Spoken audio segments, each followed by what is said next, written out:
তুমি কি কখনো ভেবেছ কেন কিছু মানুষ এমন এক ইমপ্রেশন রেখে যায় যা নিয়ে অন্যরা বারবার ভাবে, আর কেউ কেউ এক মিনিটেই ভুলে যায়? আর কেন কিছু মানুষ কারো অনুপস্থিতিতেও তাকে নিয়ে ভাবতেই থাকে? সত্যি কথা বলতে, একটা মানুষকে তোমার কথা মনে করানো কোনো কপালের খেলা নয়। এটা হলো সাইকোলজি, স্ট্র্যাটেজি আর আকর্ষণের আসল ফান্ডা।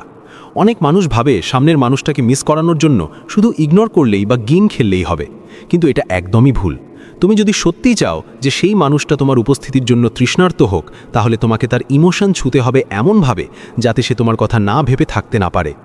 আজ আমরা ব্রেকডাউন করব সেই সব স্টেপ যেগুলো অনুসরণ করলে যে কোনো সম্পর্কের ক্ষেত্রে একজন আরেকজনকে গভীরভাবে মিস করতে শুরু করে, যাতে সেই মানুষটা তোমায় এতটাই মিস করে যে ভাবতে ভাবতে পাগল হয়ে যায়।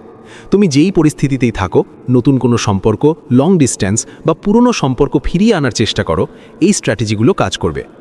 Step 1, the power of absence বা অনুপস্থিতির শক্তি। বলা হয় absence makes the heart grow fonder, মানে অনুপস্থিতি মনকে আরও আকৃষ্ট করে। কিন্তু এটা তখনই কাজ করে যখন তুমি এর সঠিক ব্যবহার করো। তুমি যদি সবসময় অ্যাভেলেবল থাকো, সবসময় টেক্সট করো, কল করো বা চারপাশে ঘুরে বেড়াও, তাহলে সে তোমাকে মিস করার সুযোগই পাবে না। এখানেই আসল ট্রিক, কন্ট্রোল ডিস্টেন্স, মানে মাঝে মাঝে একটু দূরত্ব রাখা। প্রতিবার আগে থেকে মেসেজ পাঠিও না, তাকে কনভারসেশন শুরু করার সুযোগ দাও। প্রতিবার যোগাযোগের দায়িত্ব একতরফা নিও না। যখন তুমি একটু সরে দাঁড়াও, তখনই সে ভাবতে শুরু করে, আরে এই মানুষটা আজ কোথায়, এত ব্যস্ত কেন? আর হ্যাঁ, আনপ্রেডিক্টেবিলিটি বা অনিশ্চয়তাও খুব দরকারি। এটা সম্পর্ককে অনেক আকর্ষণীয় করে তোলে। যদি তুমি সব মেসেজের রিপ্লাই সঙ্গে সঙ্গে দাও বা তার প্রতিটি অনুরোধেই হ্যাঁ বলো, তাহলে সে তোমার মূল্য একটু কম ভাববে। বরং নিজের ইন্টারাকশনগুলোকে একটু ধীর করো। কখনো একটু দেরিতে রিপ্লাই দাও, কখনো পুরোপুরি অনুপলব্ধ বা আনঅ্যাভেলেবল থাকো। এইভাবে একটা মিস্ট্রি তৈরি হয় যা তাকে উত্তেজিত করে তোলে। এখনও মেসেজ দেয়নি, কখন দেবে বা কবে দেবে? এই অপেক্ষাটাই সম্পর্ককে বাঁচিয়ে রাখে। নিজের জীবন, লক্ষ্য, রুটিন এগুলোই মন দাও। যখন কেউ দেখে তুমি নিজের জীবনেও পূর্ণ, তখন তোমার অনুপস্থিতি তাকে আরও বেশি ফিল হয়। এইভাবেই তুমি তার মনে জায়গা তৈরি করো, স্পেস তৈরি করো, যেটা সময়ের সাথে সাথে ভরে যায় অনুভব দিয়ে। একটা ছোট্ট নিঃশব্দ সময়ও এতটাই শক্তিশালী হতে পারে যে সে বুঝে ফেলে, হ্যাঁ, আমি ওর কথাগুলো সত্যিই মিস করি। স্টেপ 2, আবেগের যোগাযোগ তৈরি করুন। শুধু তুমি না থাকলেই সে তোমাকে মিস করবে এমনটা নয়। সে তোমাকে তখনই মিস করবে যখন তুমি তাকে এমন কিছু অনুভব করাবে যা অন্য কেউ করাতে পারে না। এটাই কারণ যে আবেগের যোগাযোগ বা ইমোশনাল কানেকশন শারীরিক উপস্থিতির চেয়েও অনেক বেশি শক্তিশালী। যদি তুমি সত্যি চাও কেউ যেন তোমার কথা সারাক্ষণ ভাবে, তাহলে তার মনের গভীরে পৌঁছতে হবে। তাকে এমন মুহূর্ত দাও যেগুলো সে কোনোদিন ভুলবে না। সাধারণ কথা নয়, বরং এমন কিছু বলো যা তার মন ছুঁয়ে যায়।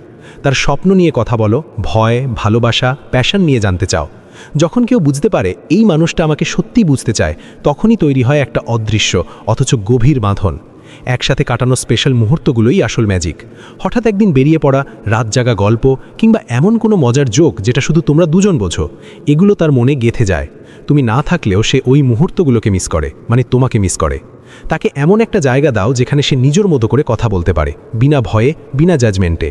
তখনই সে তোমার উপর বিশ্বাস করে আর আস্তে আস্তে মানসিকভাবে জড়িয়ে পড়ে।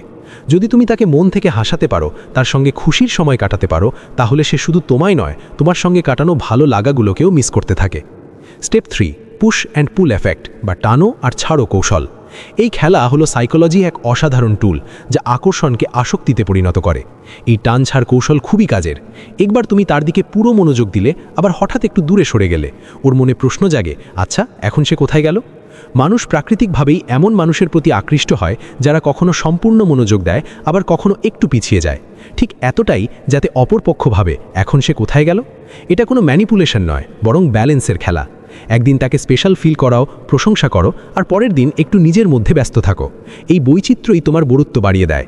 যদি সব সময় বলে যাও তুমি দারুণ, তুমি সুন্দর, এক সময় সেটা স্বাভাবিক হয়ে যায়। কিন্তু হঠাৎ যদি একদিন না বলো, তখনই ওর মনে প্রশ্ন জাগে, আজ বলল না কেন? আর তখনই সে তোমার কথার জন্য অপেক্ষা করতে শুরু করে। সব কিছু একসাথে বলে দিও না। নিজের জীবন নিয়ে সামান্য রহস্য রাখো। তার মনে কৌতূহল তৈরি হতে দাও। সে এখন কি করছে, কোথায় যাচ্ছে? এই কিউরিওসিটি তোমার প্রতি টান বাড়ায়। যখন কেউ তোমার প্রতি কৌতূহলী হয়ে ওঠে, তখন স্বাভাবিকভাবেই তোমার কথা বেশি মনে পড়ে। সব সময় সহজলভ্য হলে আগ্রহ কমে যায়, কিন্তু একটু অপ্রত্যাশিত হলে সে ভাববে কখন আবার মেসেজ দেবে, কবে দেখা হবে। এই অপেক্ষাটাই সম্পর্ককে বাঁচিয়ে রাখে। স্টেপ 4, নিজের সেরা ভার্সন হও। Become the best version of yourself. এই পয়েন্টটা একেবারে গেম চেঞ্জার। মানুষ সেই মানুষকে বেশি মিস করে যার একটা আলাদা ভ্যালু আছে, যার জায়গা কেউ নিতে পারে না। তুমি যদি নিজের স্কিল, নিজের লক্ষ্য, নিজের লাইফ নিয়ে সিরিয়াস হও, তাহলে সে ভেতরে ভেতরে ভয় পায় যদি কেউ ওকে ছিনিয়ে নেয়। তাই নিজের স্বপ্নের পেছনে দৌড়াও, একটা সুন্দর পূর্ণ জীবন তৈরি করো নিজের জন্য। যখন কেউ দেখে তুমি কেবল তার চারপাশে ঘুরছো না, বরং নিজের পথেই এগোচ্ছ, তখন সে তোমাকে শ্রদ্ধা করে, ভালোবাসে। তোমার বন্ধুবান্ধব, শখ, নিজের একটা জগৎ থাকুক, তখনই সে বুঝবে তোমার সময় পাওয়া সহজ নয়, আর তখনই সে তোমার প্রতি আরও আকৃষ্ট হবে। আত্মবিশ্বাসী হও। তুমি কিভাবে হাঁটো, কিভাবে কথা বলো, সব কিছু তোমার ব্যক্তিত্বের অংশ। একজন কনফিডেন্ট মানুষ সহজে ভোলার নয়। নতুন কিছু শেখো, নিজের শখগুলো নিয়ে এগিয়ে চলো, তখনই সে মনে মনে ভাববে আমি ওর যাত্রার সঙ্গী হতে চাই। আর হ্যাঁ, নিজেকে যত্নে রেখো। সামান্য স্টাইল, হালকা গ্রুমিং, আর তাতেই তোমার মধ্যে একটা ম্যাগনেটিক কনফিডেন্স চলে আসবে। স্টেপ 5, সোশ্যাল প্রুফ ও হালকা ঈর্ষার ম্যাজিক। যখন কেউ দেখে অন্য মানুষ তোমাকে সম্মান করে, প্রশংসা করে, তখনই তোমার প্রতি আকর্ষণ হঠাৎ বেড়ে যায়। একটা প্রাণবন্ত সোশ্যাল লাইফ, আত্মবিশ্বাস আর হালকা প্রতিযোগিতার ইঙ্গিত, এই সব মিলিয়ে তোমার ভ্যালু অনেক বেড়ে যায়। সে ভাবে, আচ্ছা, এতজন যদি ওকে চায়, তাহলে নিশ্চয়ই ওর মধ্যে কিছু আছে। আর সেখান থেকেই শুরু হয় একটা মনের টান, একটা কেয়ার করার তাড়া, যে এই মানুষটাকে আমি হারাতে চাই না। কিন্তু এখানে ব্যালেন্স খুব জরুরি। যদি খুব বেশি বাড়াবাড়ি করো, তাহলে সেটা নাটক বা ভুল বোঝাবুঝিতে পরিণত হতে পারে।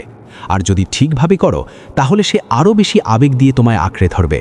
কিভাবে করবে? সহজভাবে বলো, আজ বন্ধুর সঙ্গে দেখা করলাম, কিংবা গতকাল একটা ইভেন্টে গিয়েছিলাম, খুব ভালো লাগলো। তোমার সোশ্যাল এনার্জি, আনন্দ, জীবন প্রেম, এগুলো খুব স্বাভাবিকভাবে প্রকাশ করো। এতে তার মনে হবে এই মানুষটা তো স্পেশাল, যাকে পেতে হলে আমাকে কিছু করে দেখাতে হবে। আর যখন সামান্য ইঙ্গিত পায় যে তুমি ইন ডিমান্ড, তখনই সে নিজের মনই তোমার বিপক্ষে কাজ করতে শুরু করে। সে ভাবে যদি অন্য কেউ ওকে পছন্দ করে ফেলে, আর সেখান থেকেই সে আরও তোমার কাছে আসতে চায়। Step 6, the lasting impression. থেকে যাও তার মনের ভেতর। এই অংশটা সত্যি হৃদয় ছোঁয়া। সবচেয়ে গভীর টান তখনই আসে যখন তুমি কাউকে এমনভাবে ছুঁয়ে যাও যা সে কোনোদিন ভুলতে পারে না। এটা কোনো মানসিক খেলার কৌশল নয়, এটা হলো এমন মুহূর্ত তৈরি করার একটা আর্ট, যা শুধু তোমাদের দুজনের মধ্যেই থেকে যাবে। হোক সেটা একটা মজার ইনসাইড জোক, একটা গান যেটা তোমাকে মনে করিয়ে দেয়, বা এমন কিছু অভিজ্ঞতা যা অন্য কেউ কপি করতে পারবে না। এগুলোই তোমায় তার মনে স্থায়ী করে তোলে। তুমি কিভাবে তাকে হাসাও, কষ্টের সময় কিভাবে তাকে সান্ত্বনা দাও, বা কিভাবে তাকে নিজের সেরা ভার্সন হতে উৎসাহ দাও, এই সব কিছু মিলিয়েই গড়ে ওঠে এক গভীর আবেগের বন্ধন।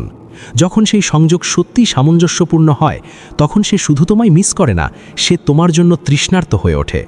শেষে বলবো, যদি তুমি এতদূর এসে পড়ো, তাহলে তোমার হাতে এখন সেই সমস্ত কৌশল আছে যেগুলো সত্যিকারে মনে দাগ কাটতে সাহায্য করবে।